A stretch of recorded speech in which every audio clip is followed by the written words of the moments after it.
So a question I've gotten a couple of times is, how is it that I always have lime and lemon juice on hand? And why does it always seem to be in those containers? And the answer is, I juice a lot of limes and lemons. I go to Costco or sometimes some other place that has a big bulk bag of lemons or limes, and I'll purchase them. I bring them home and I'll go ahead and slice them up and then juice each half of the lime or lemon as I go through it. And I use my hand juicer, this press, to actually take the limes and lemons and juice them. So I do them separately. So this is limes today.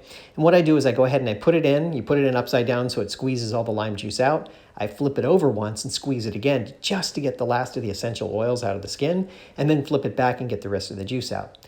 And I just keep doing this for however long it takes me to get through those, I don't know, maybe 20 limes or so. But what I get is cups and cups of lime juice that I can then freeze and use as I see fit. Now, I tend to keep them in smaller containers so that I'll have maybe a cup that I can take out at a time, but it works out really well, so I've always got lime juice and lemon juice on hand. Now, if my lime tree ever started producing fruit, it hasn't yet, I might just go and use it fresh. But the way this works is really great so that I've always got some lime juice I can use to make a dish.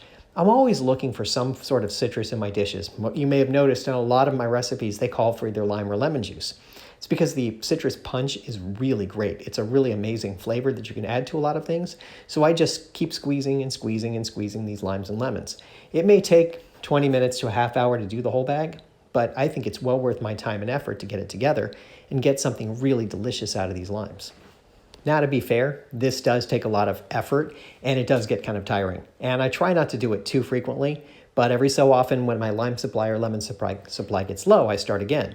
Now I take all of the rinds, all of the shells for these, and I put them in a bag and take them out to my composter. I have a big tumbler composter, and I always take them out and just go ahead and compost them. I think it's worth the effort to go ahead and just compost them and be done with it. So what you see here is my pitcher there is where I put all my lime juice as I was doing this. So what I'll do is I'll just put them into just pour it into some smaller glass lock containers that I'll put in my freezer. And I'll freeze them up, and they work great. They last for several months this way, and I can just take them out as I need them. So I'll go ahead and fill 3 of them right now, take them out to the freezer, and that last little bit I'll go ahead and make some limeade with, because always nice to have a little limeade around. It's always a little treat that goes along with it. After you've juiced all these limes or lemons, make a little juice with it, some of it, and add a little sugar and water, and you've got something really nice. It's a nice little treat.